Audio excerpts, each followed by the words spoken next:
जी, बिस्मिल्लाहिर्रहमानिर्रहीम। आज हम देखेंगे कि कैसे आप अपने छोटे कारोबार की अकाउंटिंग एक फ्री सॉफ्टवेयर के अंदर कर सकते हैं। ये एक सॉफ्टवेयर है जिसको हम क्विक बुक्स के नाम से जानते हैं। अगर आपने इसकी अकाउंटिंग ऑनलाइन किसी सर्वर पे करनी है, पेड है, ऑल्दो आप इसका डेस्कटॉप वर्ज़न फ्री यूज़ कर सकते हैं। वैसे तो कई कारोबार आप बुक्स ऑफ अकाउंट्स की अकाउंटिंग एक्सेल के ऊपर करते हैं, जो कि एक मज़बूत तरीका नहीं है। अगर आपने अपने कारोबार की बुक्स ऑफ अकाउंट्स को अच्छे तरीके से मैनेज करना है, तो उसके लिए लाज़मी किसी न किसी अकाउंटिंग सॉफ्टवेयर की ज़रूरत पड़ती है। मैं इसकी इंस्टॉलेशन गाइड के बारे में कुछ नहीं करना चाहता डिस्कस, क्योंकि उस पे टाइम बहुत लग जाता है। उसके लिए मल्टीपल वीडियोज़ यूट्यूब पे पड़ी हैं, आप उनको सर्च कर सकते हैं और अपने लैपटॉप या डेस्कटॉप पे इसको इंस्टॉल कर सकते हैं।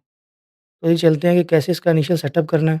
जब आप इंस्टॉल करने के बाद क्विक बुक को ओपन करेंगे, तो इस तरह का एक डायलॉग बॉक्स मेरे आपके सामने ओपन होगा, जिसके अंदर एक क्वेश्चन अपीयर हो रहा होगा, जिसमें वो कह रहा होगा, who are you creating the company file for? उसके नीचे 2 ऑप्शंस हैं। एक तो ऑप्शन ये है कि फॉर माई सेल्फ, कि मेरा कोई ज़ाती कारोबार है, मैं उसके लिए इसको चलाना चाहता हूँ। और दूसरी ऑप्शन है for someone else. For someone else जो ऑप्शन है, ये बेसिकली कंसल्टेंट्स के लिए है, कि अगर कोई कंसल्टेंट आपने हायर किया है और वो किसी की बुक्स ऑफ अकाउंट्स को मैनेज कर रहा है, तो वो इस दूसरी ऑप्शन पे क्लिक करके इसको आगे लेके चलेगा। तो जी, चूँकि वीडियो आपके ज़ाती कारोबार के लिए बना रहा हूँ, ताकि आप खुद कैसे मैनेज कर सकें, तो जी मैं हम सेलेक्ट करेंगे फॉर माई सेल्फ पे और स्टार्ट सेटअप पे क्लिक कर देंगे। जैसे ही आप स्टार्ट सेटअप के ऊपर क्लिक करेंगे, तो एक डायलॉग बॉक्स मेरे आपके सामने ओपन होगा। इस डायलॉग बॉक्स का मकसद ये है कि कैसे आप अपने डेस्कटॉप वर्ज़न को ऑनलाइन क्विक बुक की सब्सक्रिप्शन के साथ लिंक कर सकते हैं। क्योंकि हमने इसको ऑफ़लाइन अपने लैपटॉप के अंदर चलाना है और इसका हम बैकअप बनाते रहेंगे साथ-साथ, तो हम इसको अपने ऑनलाइन अकाउंट के साथ लिंक नहीं करेंगे। क्योंकि ऑनलाइन अकाउंट अगर आपने लिंक करना है, तो उसकी सब्सक्रिप्शन होती है। तो जो बिज़नेसेस लो इकोनॉमी के अंदर फ़ॉल कर रहे हैं, उनके लिए ये सब्सक्रिप्शन भी महँगी लगती है। तो जी हम इसको साइन इन लेटर पे क्लिक करके स्किप कर देंगे। उसके बाद ये एक मेन विंडो मेरे आपके सामने खुल जाएगी। इसके अंदर ये सॉफ्टवेयर कुछ हमसे डिटेल्स रिक्वायर कर रहा होगा। तो आइए इस डिटेल को वन बाय वन देखते हैं। बिज़नेस नेम के अंदर जी मैं लिख देता हूँ जी, ब्राइसोना कंसल्टिंग। उसके बाद इंडस्ट्री है, हमें इंडस्ट्री जो है राइटली सेलेक्ट करनी पड़ेगी। इंडस्ट्री सेलेक्ट करना क्यों ज़रूरी है? क्योंकि उस इंडस्ट्री की बेस पे उसने हमें relevant chart of accounts create करके देने हैं। हेल्प मी टू चूज़ के ऊपर क्लिक करते हैं। अब ये एक डायलॉग बॉक्स मेरे आपके सामने ओपन हो गया। फ़र्ज़ करें जी कि हम एक सर्विस इंडस्ट्री से बिलॉन्ग करते हैं। जब मैं सर्विस लिखूँगा, तो वो उसके नीचे सब हेडिंग्स 4 मेरे सामने खोल देगा। पहले नंबर पे फाइनेंशियल सर्विसेज़ है, दूसरे नंबर पर लीगल सर्विसेज़ है, तीसरे नंबर पे मेडिकल, डेंटल और हेल्थ सर्विस है, चौथे नंबर पर जनरल सर्विस बेस्ड बिज़नेस है। अब देखें, जैसे ही मैं इसको सेलेक्ट करूँगा, तो वो रेलेवेंट चार्ट ऑफ अकाउंट्स मुझे दिखा देगा कि कौन-कौन से वो इस सॉफ्टवेयर के अंदर मेरी इंडस्ट्री से रिलेटेड खोल सकता है। ये कोई अल्टीमेट चार्ट ऑफ अकाउंट्स नहीं होते, बेसिक से होते हैं, जिससे हमें बेसिक अंडरस्टैंडिंग आ सके कि हमने अपने अकाउंट्स को कैसे लेकर चलना है। बाकी आप इसको अपनी मर्ज़ी के मुताबिक चेंज कर सकते हैं, उसको हम लेटर स्टेजेस पे डिस्कस करेंगे। तो जी मैं इसको ओके करता हूँ। उसके बाद आ जाता है जी बिज़नेस टाइप। बिज़नेस टाइप को भी राइटली सेलेक्ट करना मेरे आपके लिए बहुत ज़रूरी है। अब इसमें भी हेल्प मी टू चूज़ के ऊपर जाते हैं। अब इसके अंदर जो ऑप्शंस आ रही हैं, 7 ऑप्शंस हैं। पहले नंबर पे सोल प्रोप्राइटरशिप है, फिर पार्टनरशिप और एलएलपी है, फिर एलएलसी है और एलएलसी के अंदर 2 ऑप्शंस हैं, जिसमें एक पहली ऑप्शन है सिंगल मेंबर है और मल्टी मेंबर है दूसरे नंबर पे। फिर उसके बाद आती है कॉर्पोरेशन, उसके बाद आती है एस कॉर्पोरेशन, फिर आती है नॉन प्रॉफिट और फिर आती है अदर और नन। अब जैसा कि वो सोल प्रोप्राइटरशिप के बारे में कह रहा है कि G N unincorporated business with one owner, अगर कोई कारोबार जो कि रजिस्टर्ड नहीं है और उसका एक ही मालिक है, तो फिर हम इस ऑप्शन को सेलेक्ट करेंगे। अगर कोई कारोबार जिसके एक से ज़्यादा ओनर्स हैं और वो रजिस्टर्ड नहीं है, तो फिर हम पार्टनरशिप और एलएलपी को सिलेक्ट करेंगे। फिर उसके बाद आती है एलएलसी। अगर कोई business as a registered company registered है, तो फिर हम इस ऑप्शन के ऊपर चले जाएँगे। फिर हम डिसाइड करेंगे कि उसका एक ही ओनर है या एक से ज़्यादा ओनर है। अगर एक की ही ओनर होगा, तो हम सिंगल मेंबर को सिलेक्ट करेंगे। अगर एक से ज़्यादा होंगे, तो हम मल्टी मेंबर को सिलेक्ट करेंगे।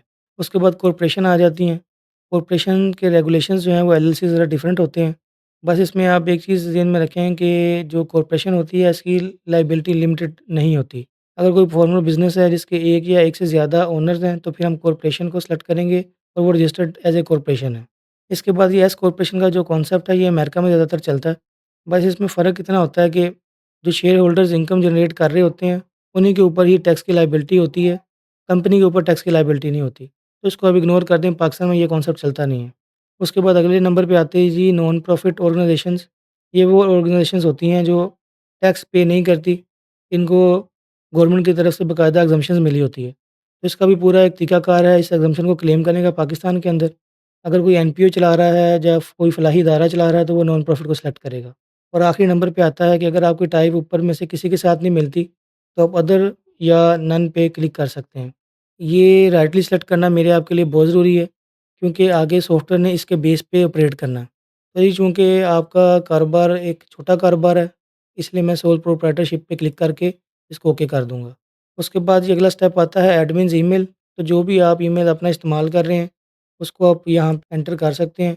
इस ईमेल का फ़ायदा ये होता है कि आपने अगर इस सॉफ्टवेयर की कम्युनिकेशन किसी से करवानी है, मिसाल के तौर पे मैंने किसी डेटर को ही रिमाइंडर भेजना है या क्रेडिटर को रिमाइंडर भेजना है पेमेंट के लिए, तो वो इस ईमेल के थ्रू चला जाएगा उसको। या कोई इनवॉइस इश्यू करनी है किसी को मैंने, तो जो मैं ईमेल यहाँ पे डालूँगा, इसी से वो सबको ईमेल करेगा। तो जी मैं फॉर एग्ज़ाम्पल डाल देता हूँ abc@gmail.com। उसके बाद ये आगे डिटेल्स आती हैं, वो कंपल्सरी नहीं है। ओनली जो डिटेल्स जिन पे रेड हिस्टेरिक लगा होता है, वो डालना ज़रूरी होती हैं। अगर आप डालना चाहते हैं कोई डिटेल जैसे कोई मोबाइल नंबर है, बिज़नेस एड्रेस है, सिटी है, ज़िप है, जिसको हम ज़िप कोड के नाम से जानते हैं, या स्टेट है या कंट्री है, सिलेक्ट करना है, तो आप कर सकते हैं। लेकिन फॉर द टाइम बिंग मैं इसको इग्नोर करता हूँ और आगे चलते हैं जी। क्रिएट कंपनी के ऊपर क्लिक करते हैं। उसके बाद ये वर्किंग स्टार्ट करेगा, ताकि बेसिक सेटअप को एस्टेब्लिश कर सके आपके कारोबार के हवाले से। तो जी इनिशियल सेटअप हो गया है और एक डायलॉग बॉक्स मेरे आपके सामने ओपन होगा। इसको आप जस्ट कंटिन्यू पे क्लिक कर दें। क्विक बुक की इनिशियल विंडो मेरे आपके सामने ओपन हो चुकी है। इनिशियल सेटअप उसने क्रिएट कर दिया है। इसके 2 पैनल्स हैं जी, एक लेफ्ट साइड पे है जो कि बेसिकली शॉर्टकट्स होते हैं हमारी वर्किंग के, और ऊपर जो है वो नेविगेशन बार है। बस छोटा सा ओवरव्यू दूँगा इसका। पहला जो है वो उसको हम फ़ाइल कहते हैं। इस फ़ाइल के अंदर आपने बेसिकली अगर कोई नई कंपनी बनानी है, इस कंपनी को आपने क्लोज़ करना है जो आपने ओपन की हुई है, या आपने इसका बैकअप बनाना है, तो उसकी सारी डिटेल्स यहाँ पे आ रही होती हैं। उसके बाद आता है जी एडिट बार, कोई चीज़ कॉपी करनी है, पेस्ट करनी है, कैलकुलेटर यूज़ करना है, वो चीज़ें यहाँ पे आ रही होती हैं। उसके बाद व्यू है, अगर आपने कोई व्यू चेंज करना है अपना, ये जो आपको विंडो नज़र आ रही है उसका, तो वो इससे चेंज होता है। उसके बाद लिस्ट है जी, अगर आपको मुख्तलिफ लिस्ट चाहिए, जैसे अगर मैं ओपन करूँ कि चार्ट ऑफ अकाउंट्स को मैं देखना चाहता हूँ, और जो चार्ट ऑफ अकाउंट्स उसने हमें इनिशियल लेवल पे दिखाए थे, तो वो उसने यहाँ पे क्रिएट कर दिए हैं। तो यहाँ पे अगर कोई आपने चार्ट ऑफ अकाउंट सर्च करना है, कोई नया चार्ट ऑफ अकाउंट ओपन करना है, तो सारे आप यहाँ पे देख सकते हैं। इस विंडो को आप एडजस्ट करके छोटा-बड़ा भी कर सकते हैं। तो जी लिस्टिंग का मकसद जो है वो ये है। इसमें और भी बहुत सी किस्म की लिस्ट आती हैं, वो हम अगले लेवल पे जाके देखेंगे।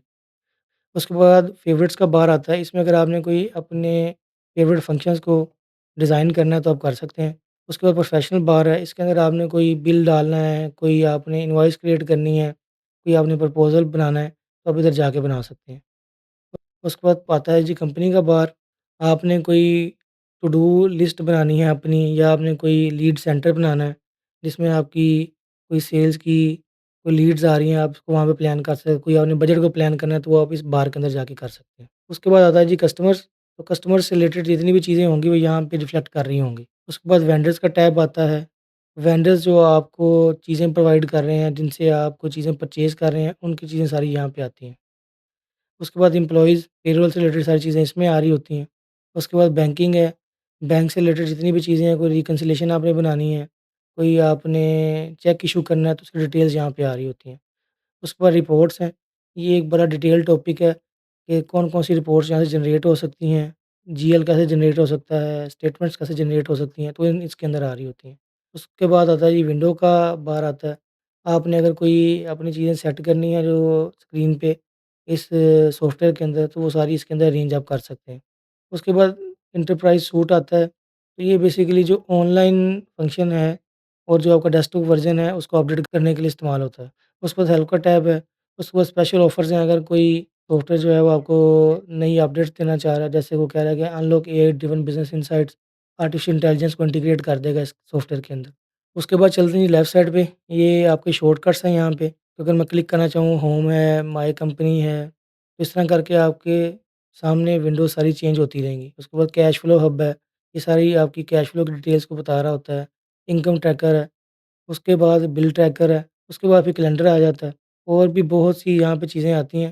तो ये वन बाय वन हम अगली वीडियोज़ के अंदर देखते रहेंगे। सॉफ्टवेयर की इंस्टॉलेशन के हवाले से यूट्यूब पे मल्टीपल वीडियोज़ पड़ी हुई हैं। आप किसी भी वीडियो को देख के इसको अपने डेस्कटॉप या लैपटॉप पे इंस्टॉल कर सकते हैं। इसको अपने सिस्टम के अंदर इंस्टॉल करें और थोड़ा ओवरव्यू कर लें, ताकि आपको थोड़ा-सा अंदाज़ा हो जाए कि ये सॉफ्टवेयर किस तरह ऑपरेट करता है। इस सॉफ्टवेयर की ख़ास बात ये है कि अगर आपने इसको एक छोटे लेवल पे स्टार्ट किया है, आपका कारोबार बहुत बड़ा भी हो जाता है, तो ये सॉफ्टवेयर उसमें के अंदर भी काम आ जाता है। अगर आपको मेरी वीडियो अच्छी लगी है, तो इसको लाइक करें, शेयर करें, सब्सक्राइब करें और बेल आइकन को प्रेस करें, ताकि आपको मुस्तकिल अपडेट्स मिलती रहें। बहुत शुक्रिया।